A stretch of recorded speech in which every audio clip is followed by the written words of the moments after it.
I wanted to just let you know that you have been an inspiration for me, and I wanted to thank you for your music. Aw. And just wanted to start off letting you know a little bit about the podcast and see if you have any questions before we start.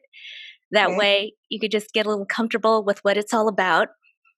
But my name is Mari Fong. I'm a music journalist and a life coach for musicians. And the podcast is called Check Your Head Mental Help for Musicians. And what I do is have notable musicians like yourself come on the show and share their personal stories and solutions for mental health.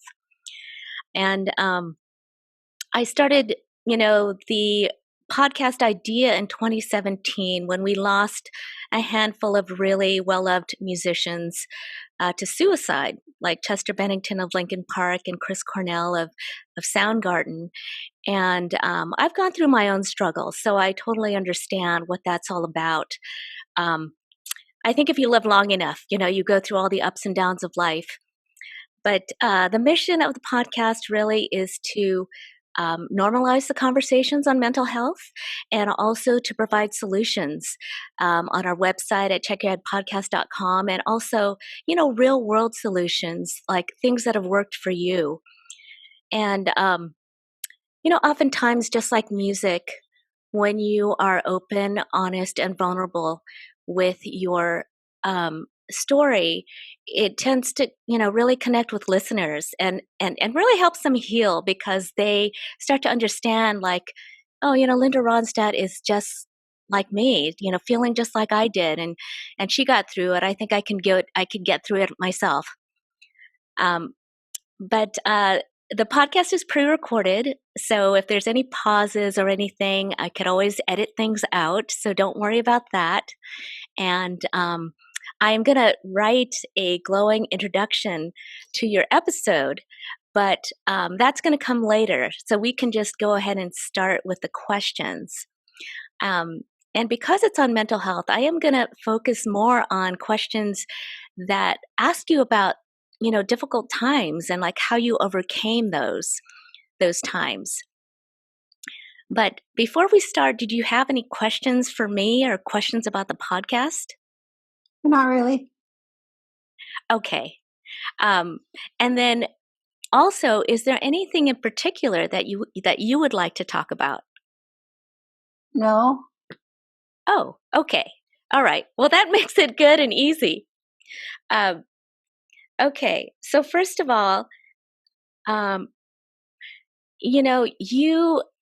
have to ask this because it's been on my mind for quite a few days. And, you've been interviewed by so many media outlets, but you chose to be interviewed with me for the Check Your Head podcast.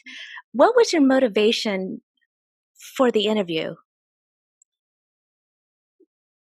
The press agent from Linda the Mockingbirds called me up and asked me to do it. Okay. All right.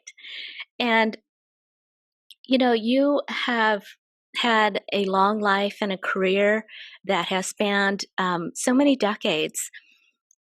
And yet, we've all had our shares of ups and downs, both personally and professionally. When looking back, what were some of the greatest struggles of your life or some of the downs that you can think of? Well, I can't say really. I had a pretty good time. Being on the road is a little bit alienating. Makes it hard to maintain friendships. I somehow managed to keep my friends. I don't know why they put up with me.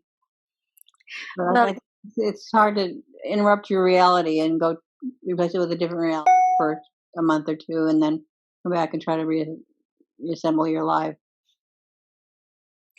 you did mention that about the loneliness being on tour, which is something that a lot of musicians experience, being away from family and friends.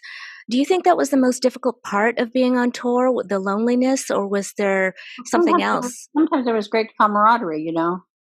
You get into a real groove with the band, and you get very insular. I think it's like Joseph Conrad's book Heart of Darkness at the beginning talks about how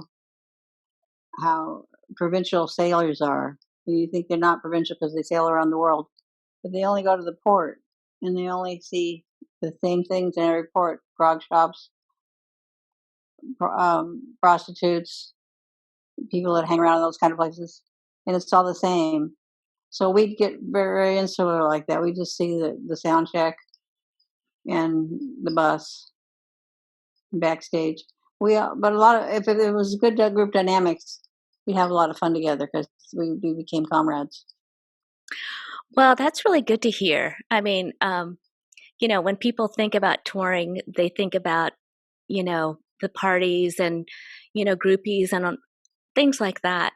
But, you were a female lead in the 70s in a very male dominated industry. And I know that there were a lot of male artists that really, you collaborated with. Um, but you were like a strong willed, determined artist. How was that, going up the ladder? Did you experience like comments or behaviors that really made it difficult for you as a woman, as a lead female woman? Not particularly. I had a good manager. I was protected from a lot of that. If I'd been on my own, maybe it would have been different. But I didn't. The guys in the band were like my brothers. They were nice. That's really good to hear. Um, you know, you also, in one of your interviews, you did talk about depression and how it affected your life. And you said, oh, go ahead. Were you saying something? No, I don't think it was situational particularly. I think it was chemical. Really? You think it was due to medication or a Yeah, hormonal thing or just going through different time zones and not being in the same place for very long. I think it can cause depression. I think the best way to fight is with exercise. I mean, I think there are a lot of triggers for depression, but I think that was what mine was. yeah, I think you were saying that running was an outlet for you and that, exercise was Well, something change that your brain chemistry. You can do yoga and running and change your brain chemistry. yeah, that is one thing is that a lot of things can change your brain chemistry, um, including like physical conditions. Like I read that, like in 1997, you were diagnosed with Hashimoto's thyroiditis.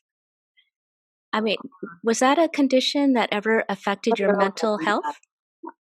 I was diagnosed with that when I was in my 20s. Okay, It made it hard for me to exercise sometimes, but I did it anyway. okay. So the exercise helped in that case. Exercise helped a lot.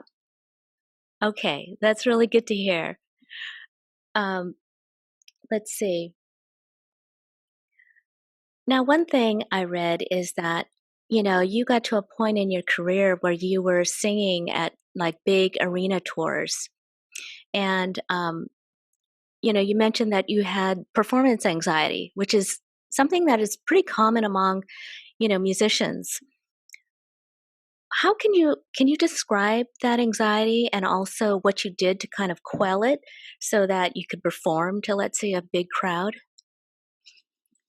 Well, I always performed. It wasn't a question of whether I did or not. I didn't like the big arenas because they didn't sound very good. Music has a lot of subtlety and nuance, and that's not possible to achieve in a big arena. I like playing smaller theaters, but that meant less money. And it's pretty hard to get somebody to say, go to somebody and say, "Can you make me way less money?" It's Hmm. worth that way. So, but I changed. I would get bored with the music because I was I felt like I could do more. I wanted to sing Mexican music really badly. So I finally just started singing Mexican music and I was happy. Yeah, that I thought was so interesting because, you had gotten so popular in so many different genres of music, pop and rock and country. And, then you wanted to go and sing Mexican songs. Now, how were you able to convince people to collaborate with you on this project when it was so different from what you had currently done? Well, they thought it was a bad idea, but to their credit, again, I have a very good manager who co-produced the record with the head of the Mariachi Vargas in Mexico, and I knew the music. I knew what it was supposed to sound like. So he put his back into it. He helped me do it. He didn't think it was a good idea, but he helped me do it because he realized it was important to me. And the record company thought it was a terrible idea, but to their credit, they promoted it. It turned out to be a big seller, so everybody was happy. Yeah, it was called Canciones de Mi Padre, Right. which is sort of like an ode to all the songs that you heard, you sang as in your family, led by your father. And it, it ended up being one of the best-selling non-English album in U.S. history. And, that kind of leads me to your documentary, Linda and the Mockingbirds. And I saw both your documentaries. I saw, the one about your life, The Sound of My Voice, and also Linda and the Mockingbirds. And I just got the sense that you weren't as interested in your own documentary, but was really interested in telling the story about, the Mexican music, the song, the dance, the traditions, the history. Would you say that'd be true? Well, I've been involved with this group for about 28 years, 29 years, 28, I guess. I saw them singing on the street with little children. They're playing really, really well. They were playing really traditional songs from deep in Mexico that I knew the style of, and they were doing it right. And I was astonished because usually you see little kids beating their brains out trying to play music, and it sounds pretty good, for little kids, but they sounded good. So Mm-hmm. I stopped and asked them where they were from, and it turned out they were from the East Bay. And the person that was playing with them, the adult in charge, was Eugene Rodriguez, that had founded this cultural center called Los Cenzontles, which means the Mockingbirds in Nahuatl. And he'd been teaching kids how real traditional ways of playing instruments, dancing, singing, and visual art.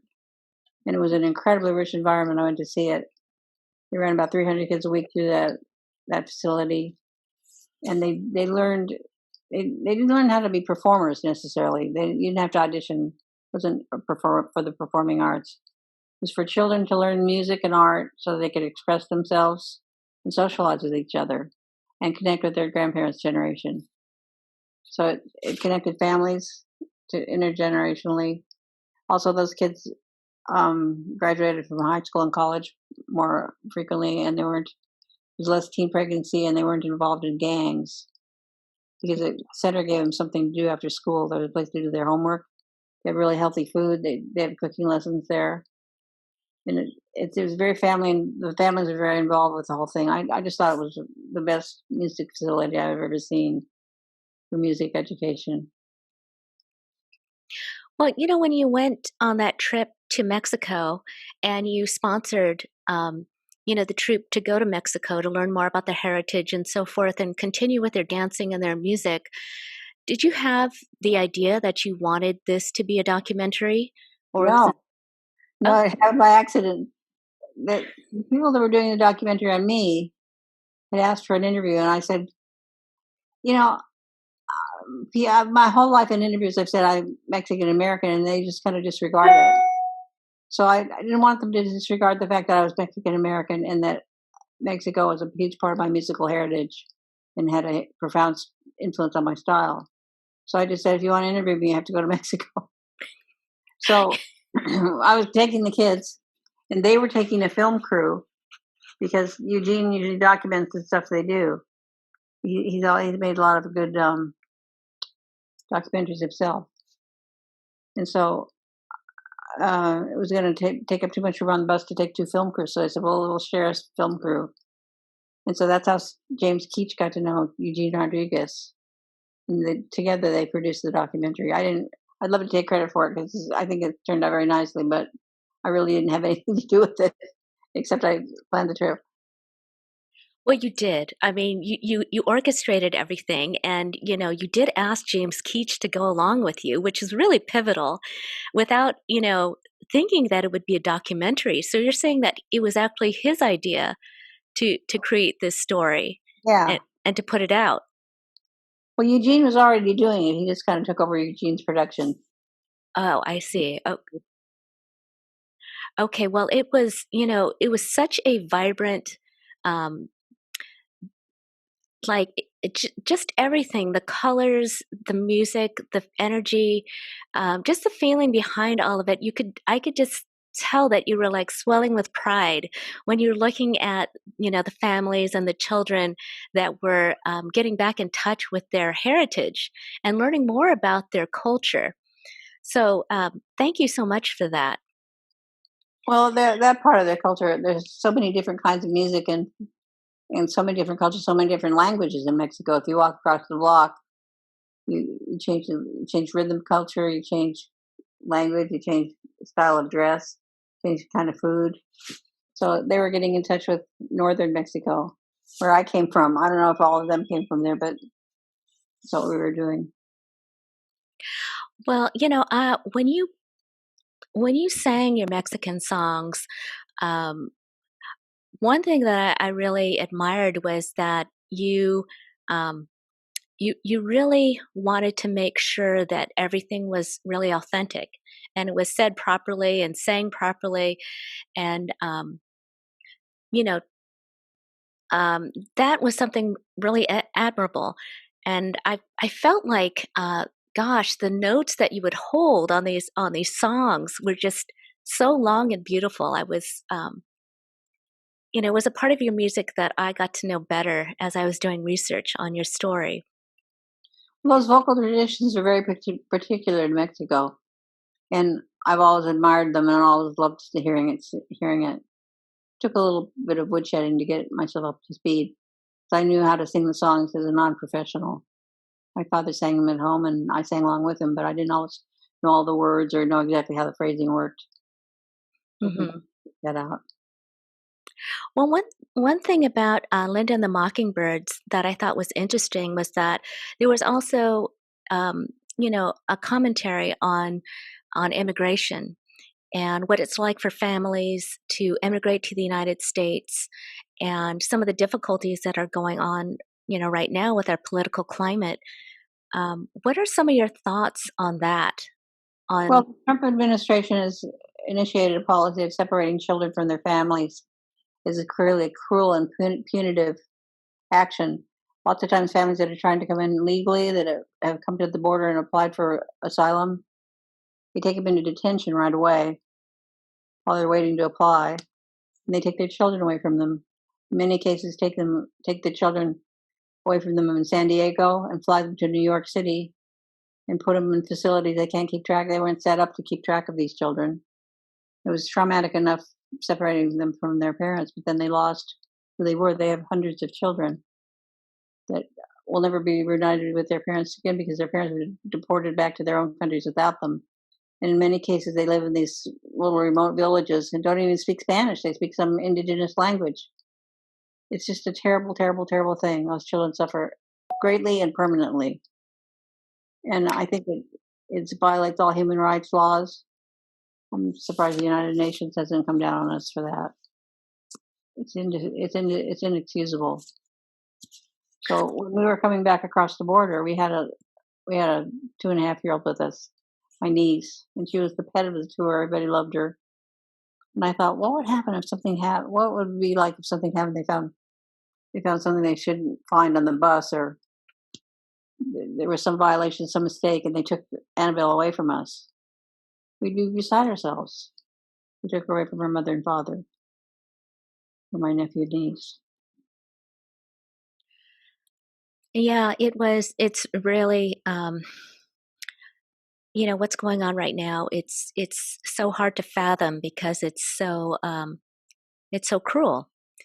And Cruel, and it you know was what? unnecessary. Yeah, and to think that children um, have been lost, and they can't reconnect with their parents. um, shows a real just beyond disorganization. It does show that something that some major problems that are really happening right now that go beyond just lack of politics. empathy, lack of empathy, and he was really operating a reign of terror down there on the border, trying to terrorize people that many have very legitimate reasons for coming in, and the other Mhm. people are just looking for a better life and work. They're fleeing.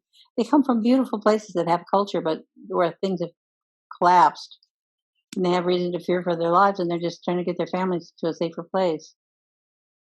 And they're punished more by not trying to come into the country. We should embrace them. Right. Well, And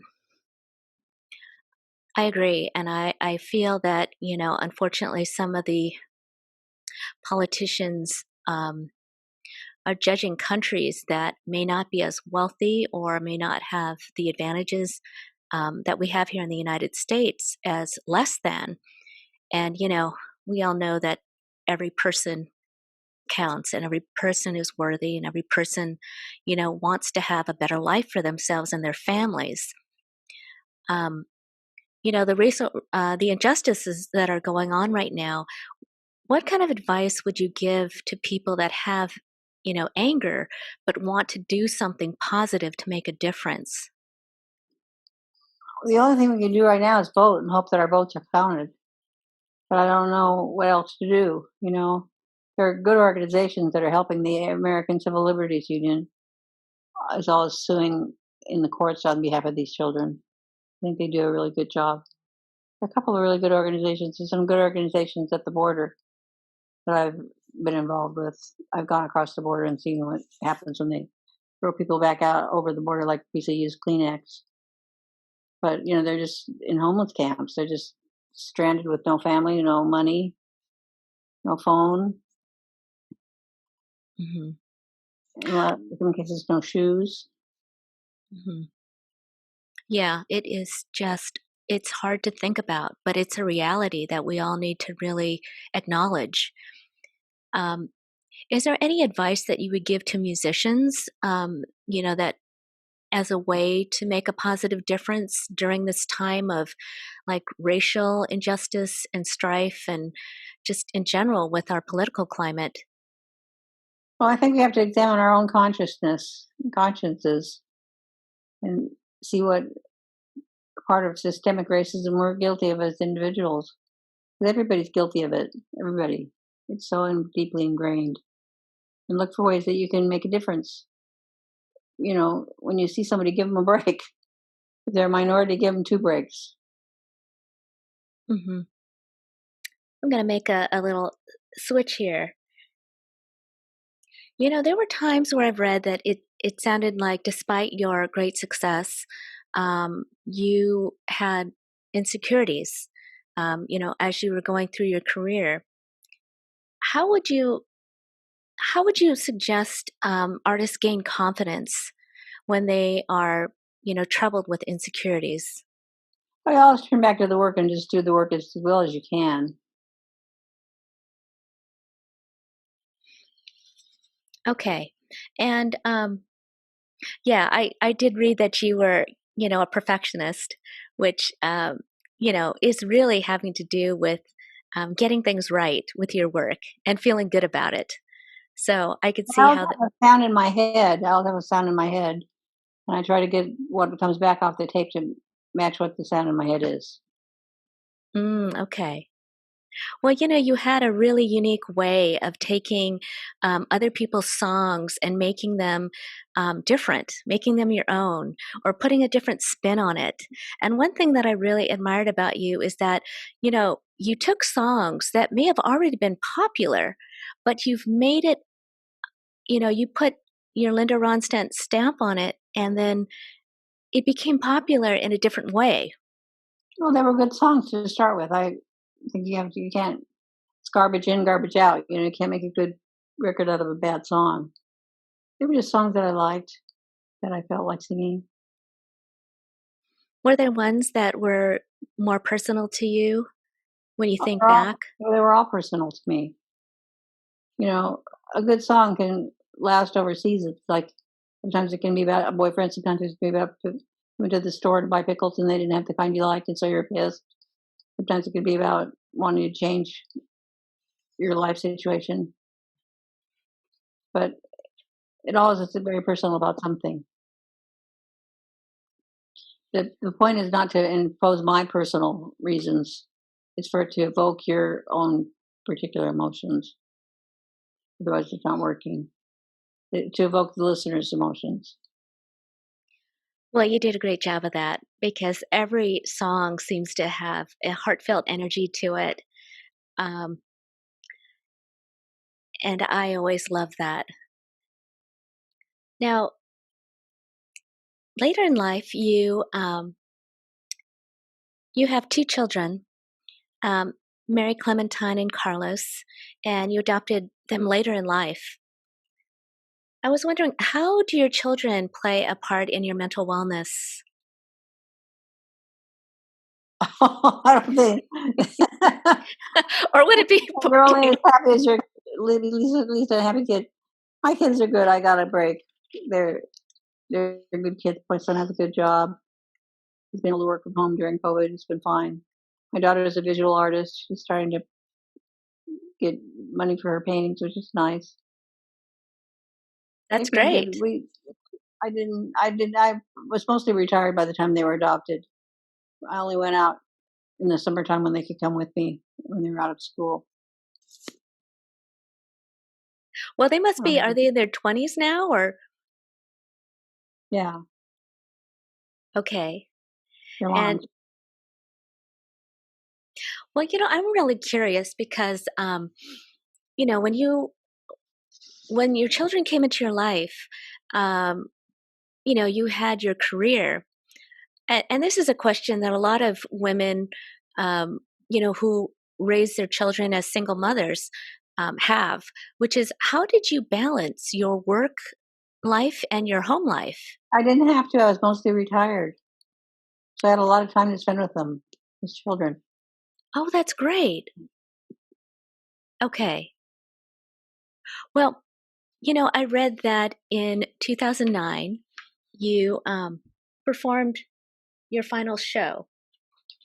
And, you said that after that show, um, that every show that you did flashed before your eyes like a movie. And when you went home that night, you burned all your stage clothes. Now, what was the feeling of knowing that that would be your last professional performance? Well, immense relief, I would say. Oh, it was relief. I like Okay. I like recording. I miss singing, but I don't miss singing on the stage. I miss singing in the living room with family members or friends or Emmylou Harris. I sing with her over the phone.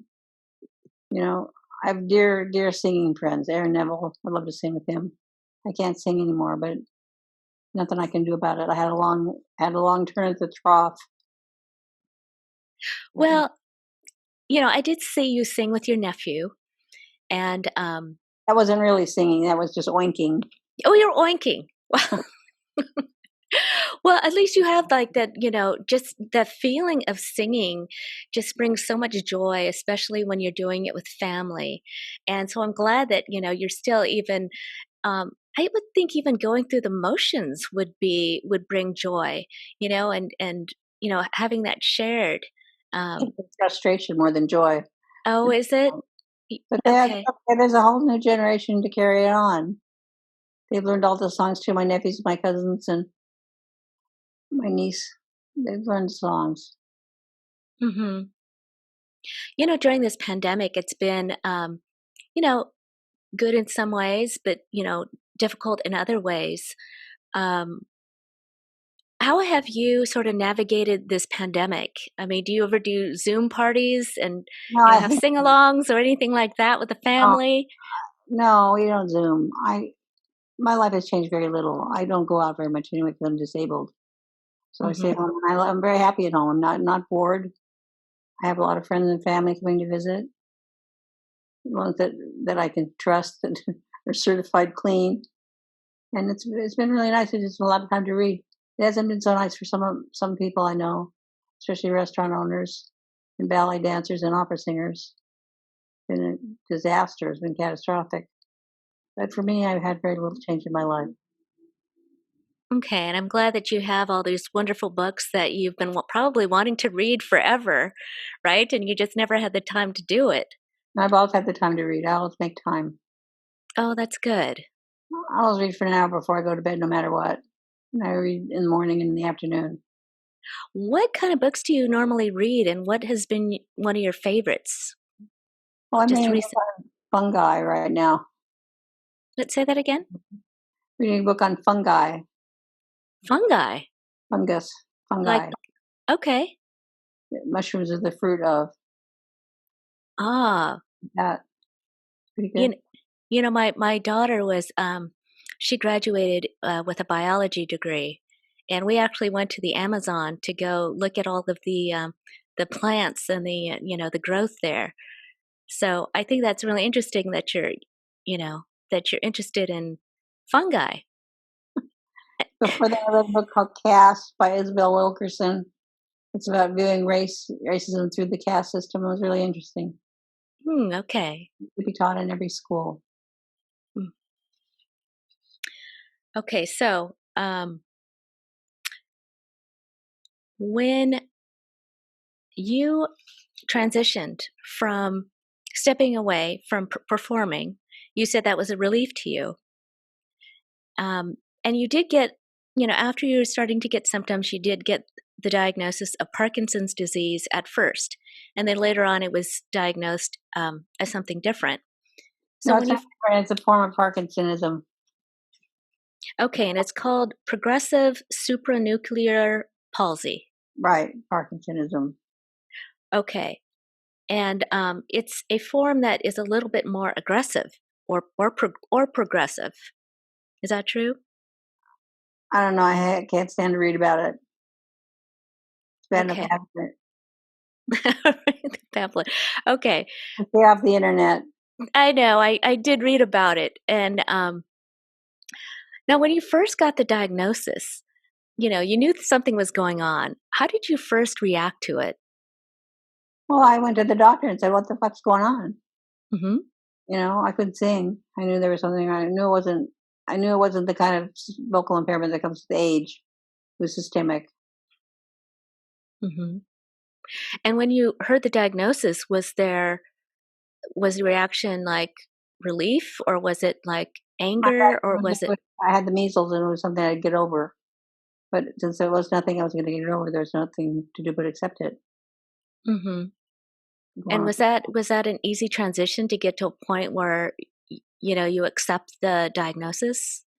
Well, I accepted it right away. I didn't have any choice.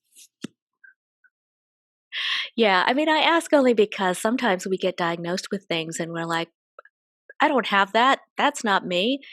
But you eventually get to the point where you have to accept it and move forward. Well, that's what I did.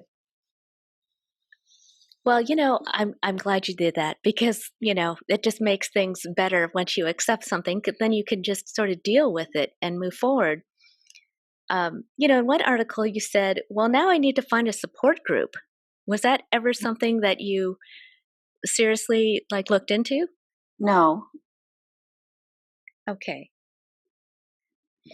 Um, and there are quite a few musicians that get to a point where they might lose their musical ability.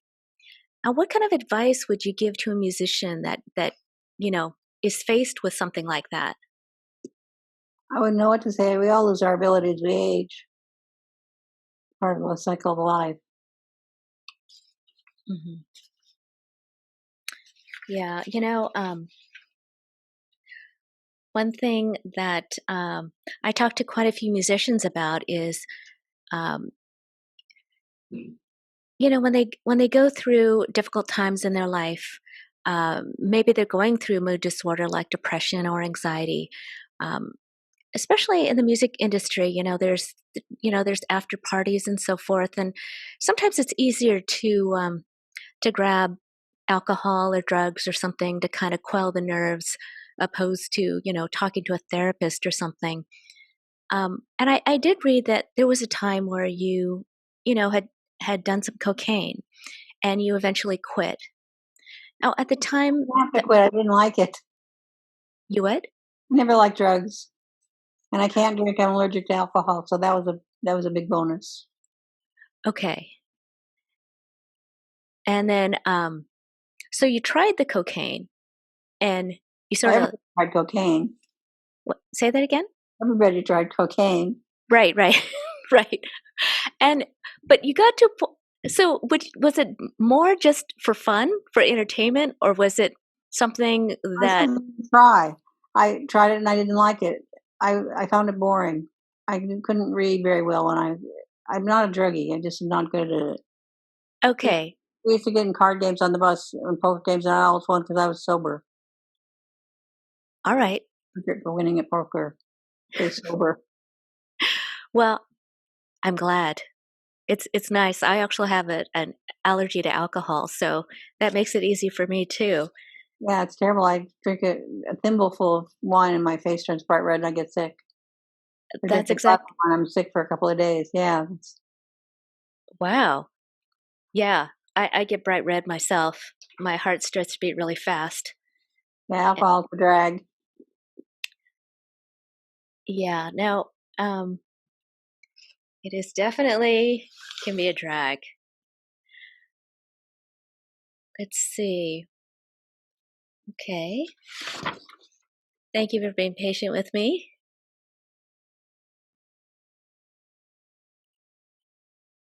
So then, as you go through your life and you look back on some of the difficult struggles that you went through, has there ever been a time where you felt like you really had to deal with things like depression or anxiety, or, some people go and experience OCD or post traumatic stress disorder, any of these things? Was that ever an issue in your life? Well, I think it's an issue in everybody's life. Everybody has anxieties and everybody has sadnesses and everybody has frustrations. It's how you deal with it. And how did you normally deal with things beyond exercise? Turn back to the work and try to make it as good as I could get it. Okay. And one thing I discovered is that there are a lot of people that find um, being alone as a big fear of just being alone. And I know that you had many wonderful people around you all the time, but you had many loves in your life, but you decided not to get married. Do you have any advice for people on how to um, like successfully and happily live on your own? Not really. I've never lived alone. I always have family around. I think we're social creatures. Say that one more time. I think we're social creatures. Both had family around. Yeah, so it's just having just to be having your friends and family, and you did have a good number of relationships. Um, you know, you were a lot of people knew about you dating former Governor Jerry Brown. It was 40 Um, years ago. yes, and I read Steve Martin and Jim Carrey and quite a few people. Was there ever a breakup that you had that really affected you more If they were than? going to talk about it, Okay, all right, okay. I wanted to get back to speaking about your Mexican heritage and about immigration, and I was wondering if what it is that you would like government to better understand in regards to immigration and the feelings of Mexicans who want to live their life in the United States. well, just so that no human being is illegal, that we're all humans. They're trying to, I think the Trump administration is trying to demonize brown people and make them an object of fear so that they'll be persecuted. That's their purposes. It's demagoguery. It's a lot like what happened in Nazi Germany before World War II. They demonized the Jews. Same things about the new Jews. Yeah, I'd read that you were almost likening it to Adolf Hitler, and how you were saying that the Mexicans are, like the new Jews of that time. And everything is starting to play out that way, and hoping that everyone can see what is actually happening. But is there anything else that you would like to say about Linda and the Mockingbirds, the documentary? Not About really. Okay, anything else that you would like to say about mental health? No. Habit. Okay, well, I want to thank you so much, Linda, for taking this time. You Really? have been a real dream, Thank you. and I appreciate every moment. Okay. And like I said, from the bottom of my heart, I so appreciate your music. I'm inspired by the fact that you had such a long, wonderful career, both personally and professionally. And this has been like one of the crowning moments of my career. I've now interviewed quite a few musicians and artists. So thank you so much for this. You're welcome. Bye. Okay. See you. Hi, I'm Mari Fong, producer and host for Check Your Head Mental Health for Musicians podcast, where musicians and experts come and share their stories and solutions for mental health and wellness. If you enjoyed this video, please subscribe to our YouTube channel. And if you like us, please follow us on social media at Check Your Head Podcast. And visit us at checkyourheadpodcast.com, where you'll find over 100 mental health resources that will assist you in your mental health recovery. Also, if you want to show your love, you can donate or buy the merch.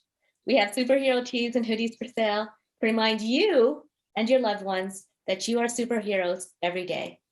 You rock, and we love you.